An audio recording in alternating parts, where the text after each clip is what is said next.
Now, I know this to be fact. There are plenty of teachers that are teachers because of their craving for power that happened early in childhood. You want to be the teacher. Everyone else must hang on to your every word, even if the people were that collection of stuffed animals.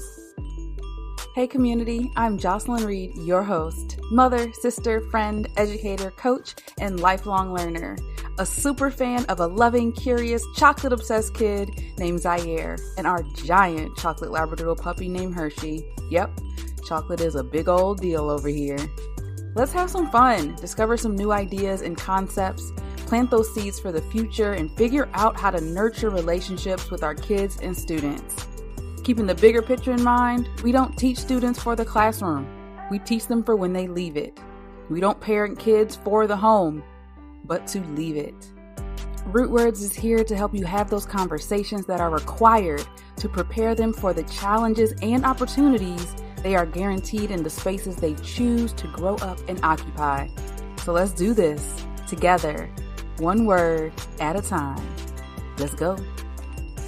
You are listening to Rootwords, the podcast presented by Revolve Learning. The word powerful is defined as having or exerting great force, having great authority or influence, being mighty, having effectiveness, even as a speech or a speaker. We're gonna dive right in here. I'm so amped for this topic of being powerful. What is powerful? Who is powerful? When I was reflecting on this topic, there was one essay from Toni Morrison called Stepsisters that came to mind in a collection of her work called The Source of Self-Regard. And it really blew my mind that she had this vivid imagination to think about a classic Disney movie from a different perspective and even extend her thinking beyond the conclusion of the movie and the moments that we saw. In the story Cinderella,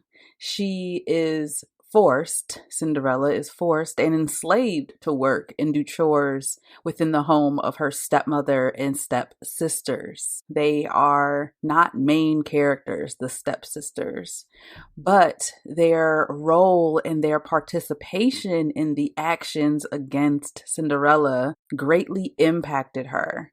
And Toni Morrison challenges us to think about the people that they would become with that relationship with power that they knew all of their lives and they learned from their mother. What types of mothers will they grow up to be? What types of friends would they be? And you know what I think about? What types of teachers would they be? With that lived experience throughout their lives, what kind of teacher would they be? How would they treat their students? What would their students' experiences be like? What would the classroom culture be like? The inner work that they would need to go through in order to unlearn many of the systems and the ideals of power that they have been learning all throughout their lives would be great. Would be great. They have a lot of work to do.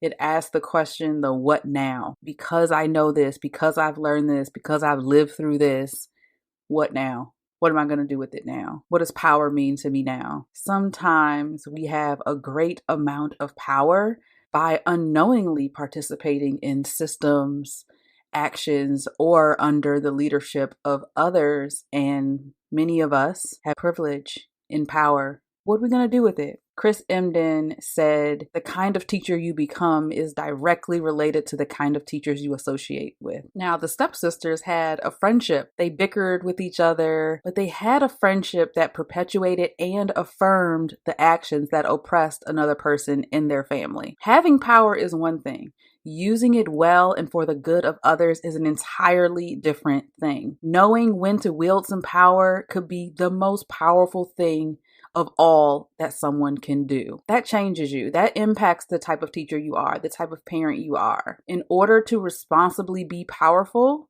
you have to consider the outcomes. That determines what type of leader you are. Who is at the other end of the power that you wield? Now, I know this to be fact. There are plenty of teachers that are teachers because of their craving for power that happened early in childhood by wanting to manage and control others. Now, this looks real innocent.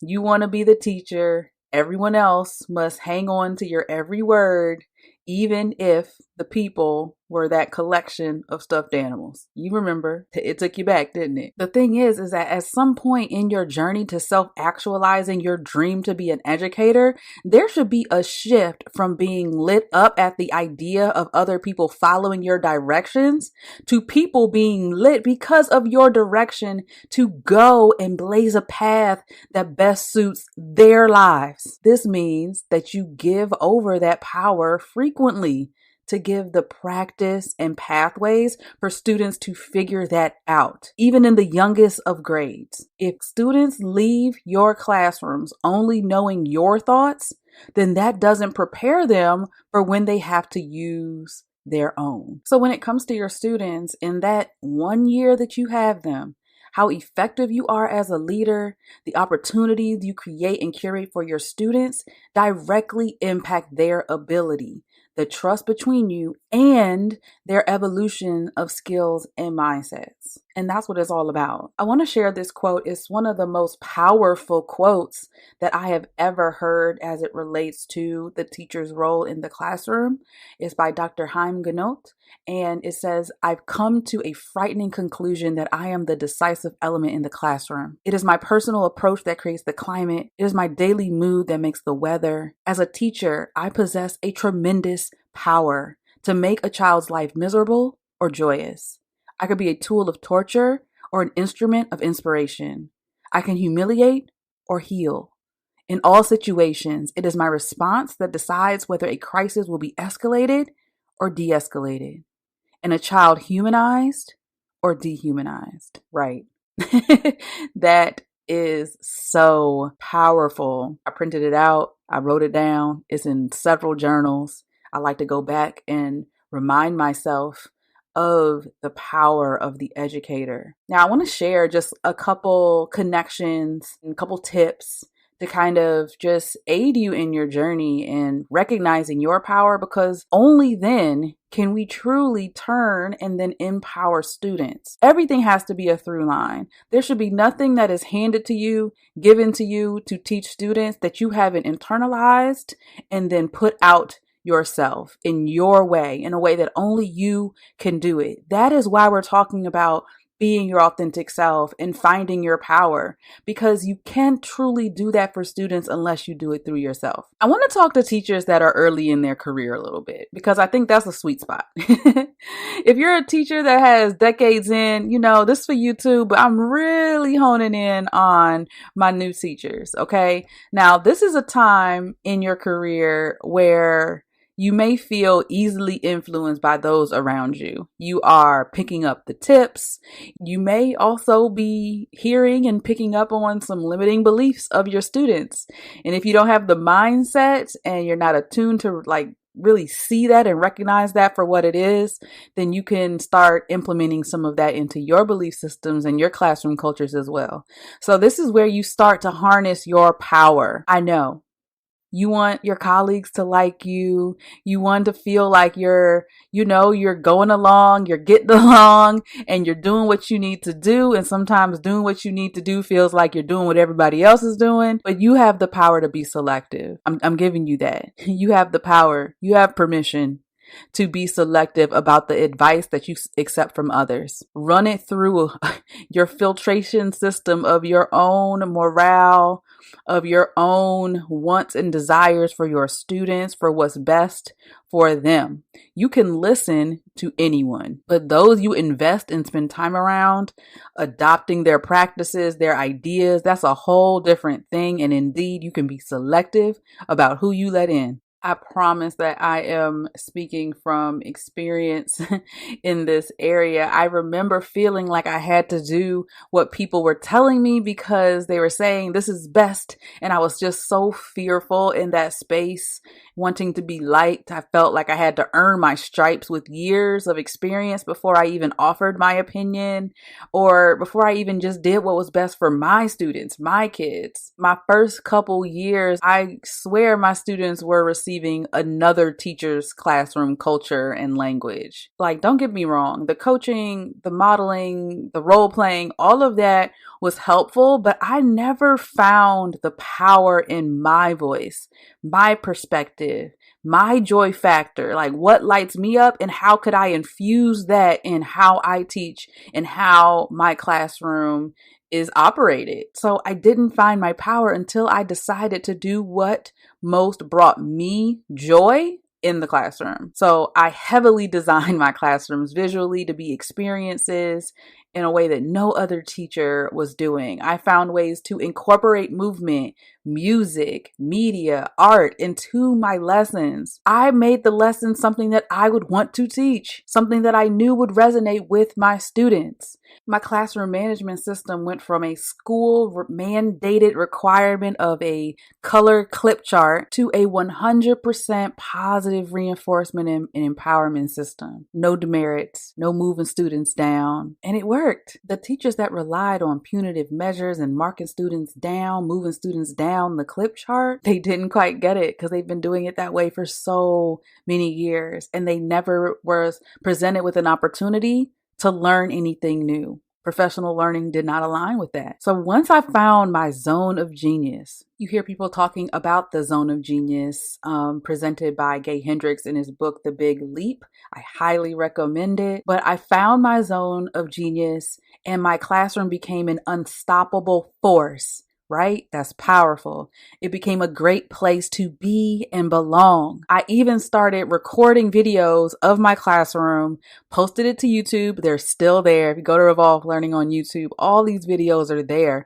But I started recording those videos because I wanted to counteract the narratives that I was taught about my students early in my career. That students needed to be controlled. Silent classrooms were the most successful. They were the most praised classrooms. My classroom was loud, but I can get the attention of my students in 2 seconds.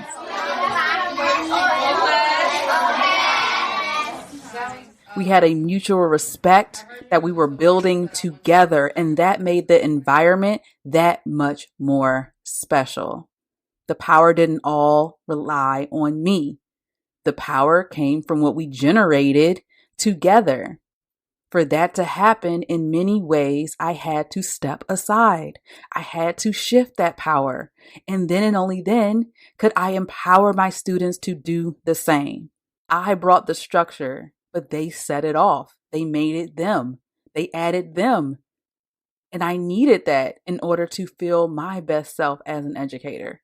I had to find what I call my power play. The thing that I can do that has the greatest impact on both the teaching and the learning. You want to know what my power play was? I mean, it's not a secret, especially if you go and you watch those YouTube videos. It's all over the place. And it's turn and talk. It's something that we all know about.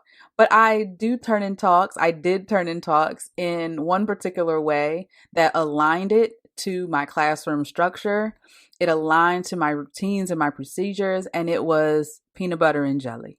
Of course, you could pick any combination of things that would work. And you can even use different combinations at different points in the day that mean different things. Kids love learning structures like this, but I use peanut butter and jelly. It was PB&J all day. Okay. Now, I love that I can easily and quickly assign partners. It takes 30 seconds. Peanut butter jelly, peanut butter jelly. I'm walking around pointing to different students, assigning them based on, in my mind, what will work best for that moment. Sometimes I kept them all day. Sometimes I kept them all week, but they knew how and what to do when those partners were released to speak. So I would pose a question and I would let students know which partner I would want to speak first. I want peanut butter to tell jelly what that word annotate means and how we use it in math. I would then send them off and they would turn and face each other and share. Teach. I would get their attention. Oh, class. Oh, yes. And they will be on it.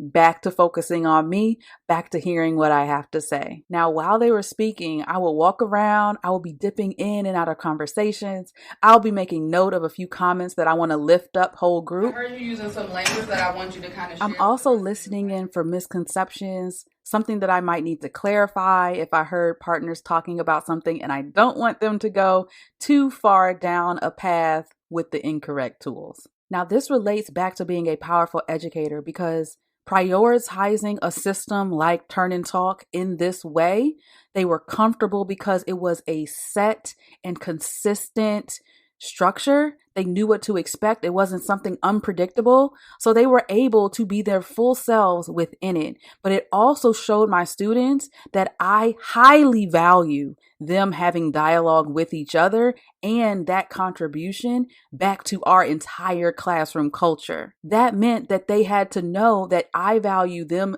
intensely listening when I speak because I have something I need them to learn, but that they were going to have the opportunity to take that, make it their own, share with someone else on their level, on their age group level that only they can do.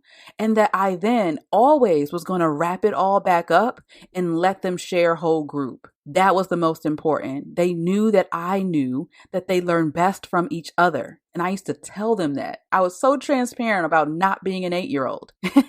I can only teach how a 20-something-year-old can teach this. They can teach it like an 8-year-old. That is when the magic happened. So it was my power play. If I was talking too long, peanut butter and jelly. If students needed a moment to chat, peanut butter and jelly. Over time, I just started to get the urge of when it just needed to happen. I didn't have it written in my notes. I didn't write it in my lesson plan, or something just came up after I posed another question. I'm like, let's talk about this. I'm going to give y'all a chance to talk about this together and then we'll come back. Paused everything. I threw the rest of that lesson right out because I knew that's what was needed in order for students to deeply understand. If you light your students up with your content, but you don't give them a chance to engage with it, how far will it really go? So I ask you, what is your thing? What is your sauce? What is the thing that you would do for free every day? And how much of that is in your classroom? How much of that is in your teaching? If it is not, how can you infuse that thing into what you are doing to where you have the best time doing it and your students have the best time learning it? You have to have a power play. Before you focus on empowering your students, you have to find and utilize your power. I talk about context all the time. It's important for me to challenge educators to think about your lived experience to date and how it influenced your teaching practice and how you flow through utilizing your own power in the classroom, because we want educators that uses their power well and their focus is in empowering others. This goes back to the stepsisters. Some of us has actual colleagues that operate like those stepsisters. They get in these cliques and then they perpetuate these practices that do more harm than good to students. Sometimes we hear a lot like, oh, well, this just is what it is. This is just how things are done. Just because you see something happening or have been taught that by veteran teachers or leaders, that that's the way it is at the school, if it's not serving your students or you well, that is an indicator to shift. We need to stay in community that will help remind us of our own power, but also the balance of our power in those we hope to empower. Or think about it. Are you operating like the stepsisters? If you are not, then still think about the fact that you have an enormous amount of power being an educator in a classroom. When you have such power and influence, what will you do with it? Even if you've never experienced classrooms like that before, now's the time. If you plan on being around and influencing young people, is the time to learn and focus your learning there. I'll say this, words have power, but talk is cheap. So if you're just in front of kids and you're regurgitating things that you've heard, or you're reading off the script and you're not adding any value to what this means for kids, then the teaching and learning can't go far. Empower through actions, empower through opportunity, empower through practice and persistence to where students can actually utilize their power. Show them what you value by way of what you curate and the conditions you create for them to participate and be and explore who they truly are. That's it. That's it right there. Which is a perfect segue to go in and talk to Zai a little bit about what it means to be powerful. Let's go. All right, it's Zai time. Hey Zai, welcome back to the show. How you doing? Good. Really good? Really good. I was just sick, so I'm feeling way better now. Awesome. I'm so glad you feel better. It's the worst when you're not feeling your best. It sucks the life right out of me. Yeah. So, which is interesting because today we're talking about the concept of being powerful. What does the word powerful mean to you?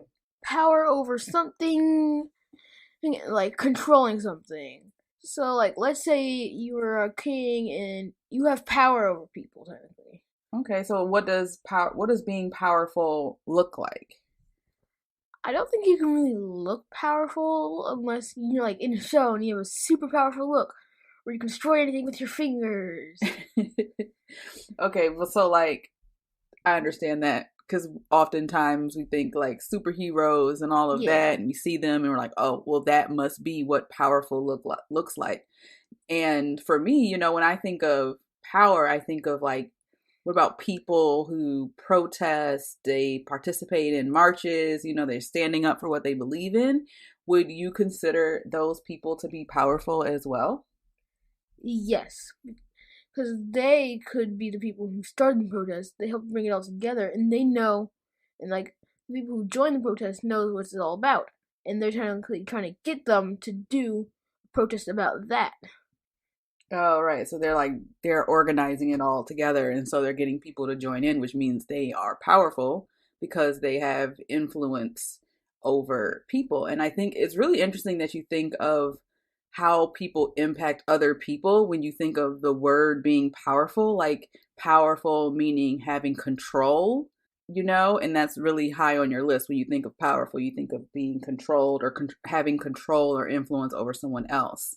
Now, it makes me wonder though, can power and being powerful be soft, quiet, or even silent? No, I don't think you can. Powerful sounds like something loud.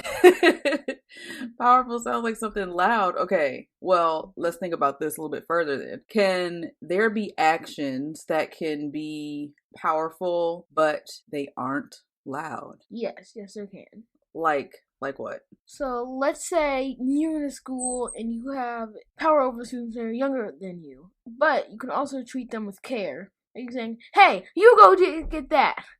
Instead, you can say, "Hey, can you go get that for me, please?"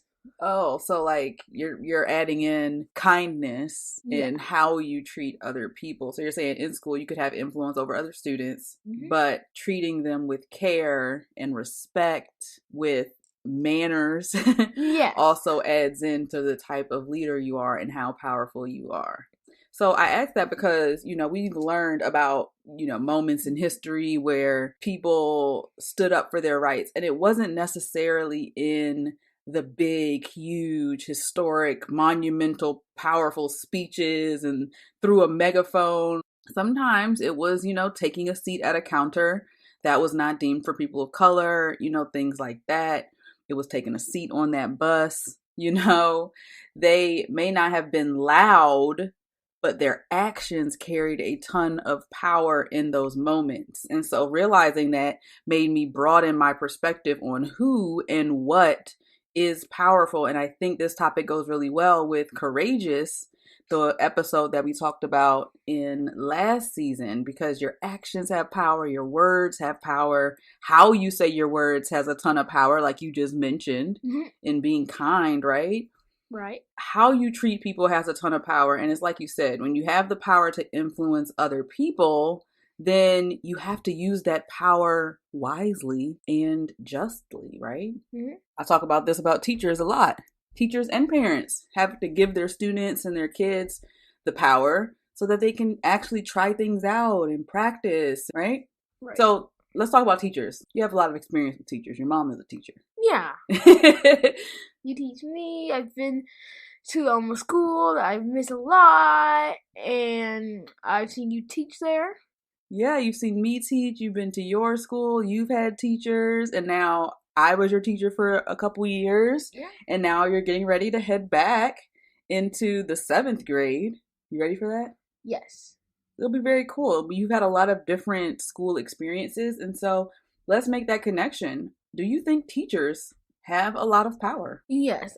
I think they do have a lot of power because when a student does something wrong, the teacher has to teach them to do it right. The students have to listen and follow what they're doing. So the teachers have power because, like you said, I know your mindset is, okay, teachers, they have power because they have a lot of control over what happens in their classrooms, right? Right. So when a teacher is using their power really well, they're doing a great job. What does that look like? It looks like students are having fun and they're happy doing their work.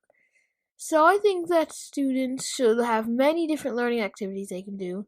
They shouldn't be sitting there doing the same thing every day, listening to the teacher talk. Because if that happens, that means the teacher's the only one that has power in that classroom. And what that means for me as a teacher coach is that when teachers take over and they're just talking all day and their students are just literally sitting there listening and they're bored, that means that that teacher hasn't learned how to have a balance of power is what I talk about. They haven't learned how to give some of the power to the students so that the students are empowered to then talk to each other, to share, to participate in activities, and to actually look like they're having fun, right? Right. Having fun means that you have to let kids talk sometimes, right? Right. You have to have multiple opportunities to actually talk with each other because you don't get a lot of that time usually, right? Mm-mm. Yeah. What do you think about power now? Is there more than one way to show your power? Oh, yes. Kindly, nice. I meant kindly, you can be loud with it. You can imagine it. There's a lot more. A lot more. Okay, so let's talk about you for a second, because when you think about power, you are talking a lot about other people and how people influence other people. Do you think of yourself as a powerful person? Yes. Like, this is being like your authentic self. Like, that being powerful is technically when you are able to be yourself around other people. Oh, okay. So you feel like you're powerful because you know yourself, you know your authentic self, and you're able to be that around other people. Yeah. Okay, got it. Now, when do you feel most powerful? Probably when I beat a very hard level on one of my video games. When Hershey does something that he's never done before, and I'm the one that has taught him that.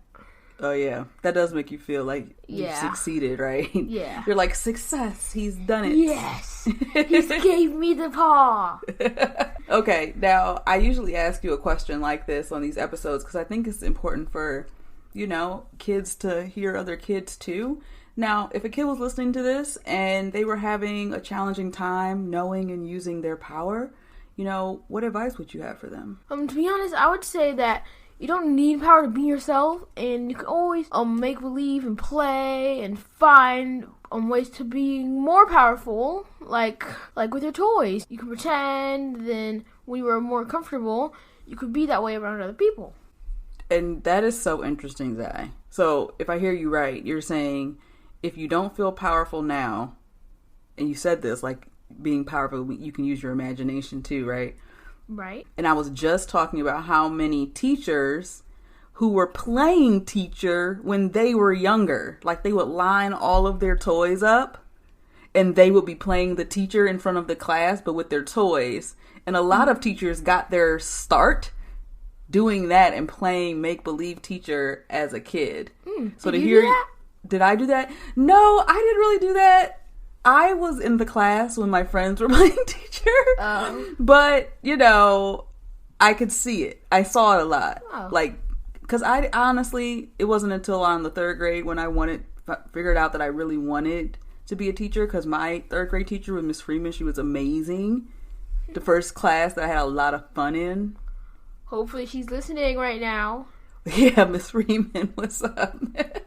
But yeah, so I didn't really play teacher, but I know a lot of my friends did. And I know it's really common. And a lot of people say that they got their start that way. So it's just really cool to hear a kid suggest that as a strategy in order to become and step into your own power. That's awesome. We'll round that out right there. We'll end it right there. Thank you so much, Zai, for popping on to the show. You're welcome. Bye. I swear I have such a great time talking to this child about these concepts. But my reflections afterwards, like, there's power in honesty. There is power in persistence and showing up. An open heart is the first step towards finding and utilizing your power. It still is in challenging perspectives. All of that is entirely up to you, though. You owe it to those around you as well as yourself to take action, to have the conversations. This also means that we're working on our self-acceptance, finding what makes us feel the most powerful and figuring out how to empower others to do the same work. Finding your superpower, but also finding ways that that power can benefit the greater good of your homes, your classrooms, and the communities, the world. Yes, your unique power is boundless when it is attached to others in community. All right, folks, that's it on this episode of Powerful. I hope you enjoyed it. I hope it was meaningful for you. Don't forget, we do have a Questions to Connections worksheet for this episode. You can find it at revolvelearning.com or in the show notes. If you are here for the first time, go and check out our Path to Meaningful Connections resource. It'll help you warm up your relationships with kids before you hop into these concepts that we talk about on each episode. If this was meaningful for you, share it with a couple people or educators in your life. Leave a review. We appreciate it. Connect with us on all social media platforms at Revolve Learning. Up next, we have the concept of being free-spirited, being free. I can't wait for that one. I look forward to planting these seeds with you and watching it grow through our kids. I will see you in the next one. Bye.